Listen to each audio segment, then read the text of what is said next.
What's up guys, it's Josh from KeepItTechie, and today I want to do a quick video showing you guys Python.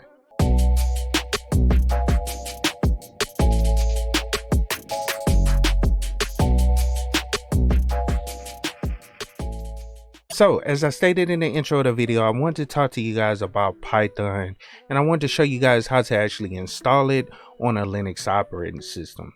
Now, it took me a while to do this video because it's really not much to show as far as installing Python on Linux, because by default, Python is actually installed on pretty much all Linux distributions by default. So whenever you install whatever distribution you're trying to play around with, it has Python installed by default. Now, in some cases it may not, so I'll just kind of show you guys how to actually install it. But Python has been around for a while now and is starting to become one of the most popular programming languages that are out there for new people that are just getting into the field. And it's mainly because the programming language is very simple to learn. And that's mainly because of the syntax. It's very simple for someone to actually read it. So therefore, writing it, it becomes very simple for people to understand it. Now, the first thing I want to do is go on and show you guys the Python website right fast, so you guys can get an understanding what Python is all about. So let's go on and open up the website right fast.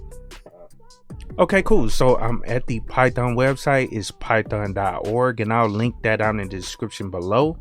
But it says Python is powerful and fast, plays well with others, runs everywhere, is friendly and easy to learn, and is open.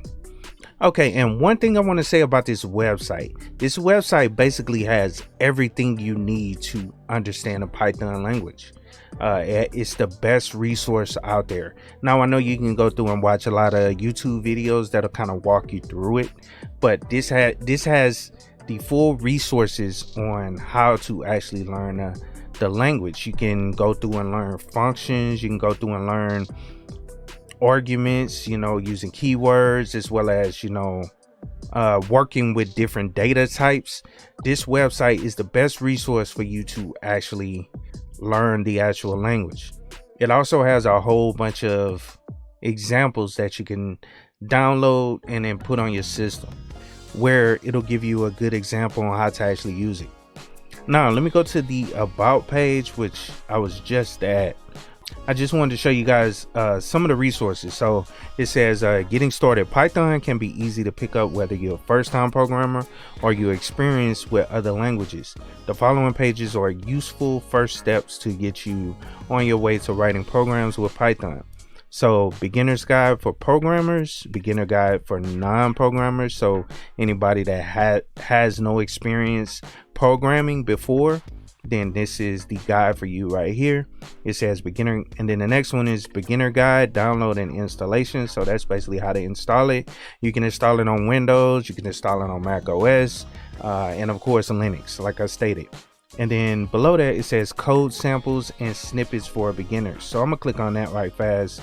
But you can go through here and they have a whole bunch of examples just basically explaining how to start with working with this language. So you can click on examples, and I'm not sure if that's the same page, but front page. Okay, cool. And then you can go through this and get some examples. Now let me go back to the main page right fast, but I want to show you this as well. It says friendly and easy to learn. The community hosts conferences and meetups, collaborates on code, and much more. Python documentation will help you along the way, and the mailing list will keep you in touch. And just like it stated above, they have conferences, but we all know it's probably slow on conferences and workshops because of what's going on in the world. But the Python documentation is there, as well as mailing lists, IRC chats, and all that stuff. So, and then we look down here, it says applications. And one thing I wanted to point out, that they have thousands, and basically what it says right there, thousands of third-party modules. And that's one thing I had to learn later when I was messing around with Python in the past. Sometimes you need modules. It could be from working with data like JSON. You can work with JSON files by using modules. You need modules, third-party modules, in order to add certain things into it. Like also you can open up web pages from Python. Because one thing I was trying to do, I was trying to develop a automatic Python script that will post on Twitter for me and repost other people's posts on Twitter, because I'm not a big Twitter fan. I do what I can, I try to respond, but it's just, I just never was a Twitter fan. So I wanted to create a bot that would go through and kind of interact as much as I can via the bot, and it was all written in Python. And then one last thing I want to read you guys was open source. It says Python is developed under the open source approved open source license, or OSI approved open source license, making it freely usable and distributed or distributable even for commercial use. Python license is administered by the Python Software Foundation. And you can learn more about the license here and learn more about the foundation on this link right here. So that's pretty much it I wanted to show you guys on the website. So let's go on and show you guys how to actually use Python, and this will be very basic. I'm not gonna go too deep into it. That's why this will be a short video, but I'll bring up a virtual machine and basically show you that Python is installed, as well as I'm gonna show you how to install it in case it's not on your distribution of Linux, which I highly doubt it, but there are cases where you may need to install a different version of Python. So I'll show you how to do it regardless if you don't know. So let's get started. Okay, cool. So I have my virtual machine up and running. This is Manjaro, and it doesn't really matter about the distribution, but to show you how to install it, I have to talk about the package manager for Manjaro.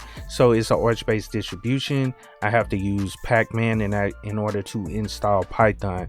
But like I stated, Python is pre-installed on Manjaro, and it's pre-installed on Ubuntu. It's pre-installed on pretty much majority of the distributions. So I don't have to actually walk you through installing it.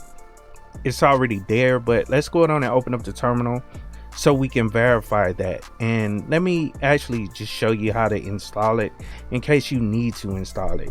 But it's basically sudo pacman and then -S, and then Python 3 is the latest version. So you want to type Python and then 3, the number 3 at the end of it, and then you can install it from there. And actually I'll run it. It's gonna just run through the process and verify that it's actually there. It'll kind of reinstall it. It's already there, so we don't have to worry about it, and it's going to reinstall it. And as you can see, you see what it says, reinstalling Python. So it downloaded the package and then reinstalled it, but it was already there on the system. Like I stated, it comes with Python. So let's go on and clear this right fast, and let's show you guys the actual version that we have, which you probably seen it when we installed it. But this will pull up the full version for Python, and actually it's -- version, and press enter, and that'll pull up the version. As you can see, it's Python 3.9.1, which is the latest version of Python. So now you can go on and start developing an application, and what you want to save your files in is a .py format. And I can show you guys that right fast. Let's actually just create a folder for, let's see, make dir, and let's name it Python projects, and press enter, and that'll make that directory for us. So we have a Python projects directory, and now let's cd into that directory right fast. So Python projects, and then let's actually create a file, so we can just use the touch command right fast, and that'll create us a file. But let's go test.py. So that's the format that you actually save the Python scripts in. So Python or test.py, and then let's ls it right fast. But yeah, that's the actual file that we want to actually run things with from Python, and that's the only way it'll read it. So you have to have that .py on the end of it, so we can actually run it. It's nothing in it.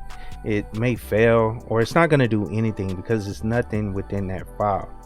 Now One thing I want to show you guys that I think is very essential when writing code, and it's actually a video I've done in the past, and I believe I have the actual application installed on it, and that's Atom, and I actually don't, but that's one of the applications that I think you should install when you're starting to learn programming, because Atom has a lot of resources to assist you with actually writing code, and it has add-ons that you can install onto it.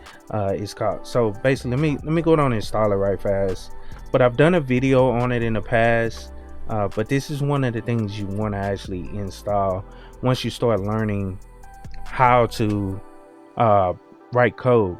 And it doesn't matter what code it is, and I know it's plenty of other text editors that are out there, because basically that's what it is. It's basically a text editor, but this one has a lot more add-ons for it, in my opinion, that can help you with typing code.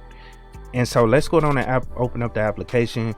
But this is, like I stated, something that you want to have. It says a hackable text editor for the 21st century. That's basically what it says.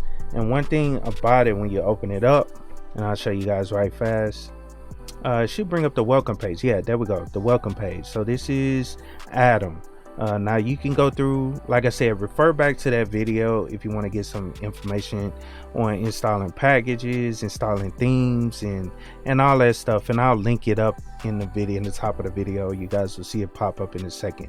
But you can add a whole bunch of add-ons, packages to this text editor that'll assist you with typing code. And I won't do that now, but just to kind of show you guys, you can add a project folder, and then you can specify the folder that you want to add, which is our Python projects folder. And you can see all your files. It has your file explorer right there, and then just by clicking on the actual file, you can open it up and start writing your Python code. And it colorizes it. Also, with some of the packages, you can beautify the Python code, so you can type your code out and you can run the beautifier, or you can have the beautifier run every time you close the file, and it'll organize your code in a very readable format. So that's one cool thing I like about Atom. But yeah, just check that application out as well, so you can start writing code. So let me go down and write just some sample code right fast, and I'm basically use the first thing most people learn when they learn programming language. I did this in my last video when I was talking about OR, just basically printing hello world. And the way you write it is print, and then that's one thing about Atom, it'll automatically add the parentheses for you. So that's super cool that it actually does that. Now we want to print some text, so you have to put it in quotes, and as you can see, it'll automatically put the quotes on the end of it, which is cool. So all you have to do is type in the actual words. That's why I recommend Atom. It's like, and this is built into it. I haven't added any of the add-ons to the actual program or the packages that you can install.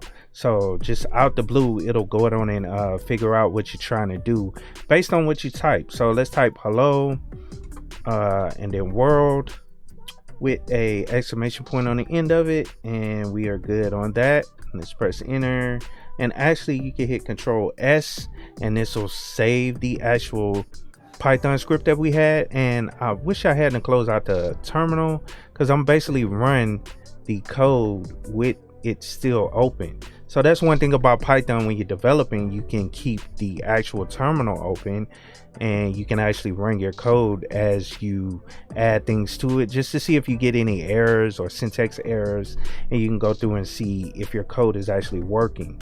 So let's go down and type in Python 3, and then all we have to do is type in that actual Python script name.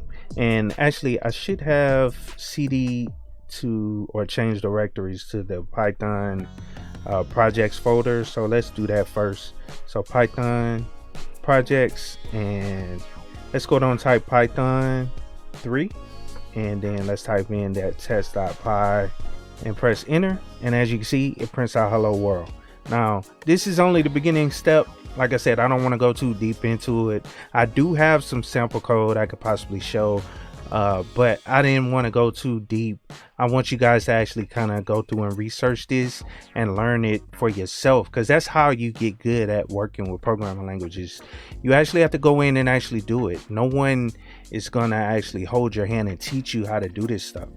You have to find something that you want to do or want to build using Python and focus on trying to learn the code by writing something out there. Like, they have a whole bunch of projects you can actually work on that will help you really understand the code. Like, for instance, I've seen examples of Python scripts that'll like back up your MySQL databases, all of your databases, and then write it out to a text file. You can scan ports with Python, you know, using Python, and you can use those examples as ways to actually learn how to actually write Python. But I hope you guys enjoyed the video. Please like, share, and subscribe to the channel. If you have any questions, leave comments down in the comment boxes below. And of course, keep it techie.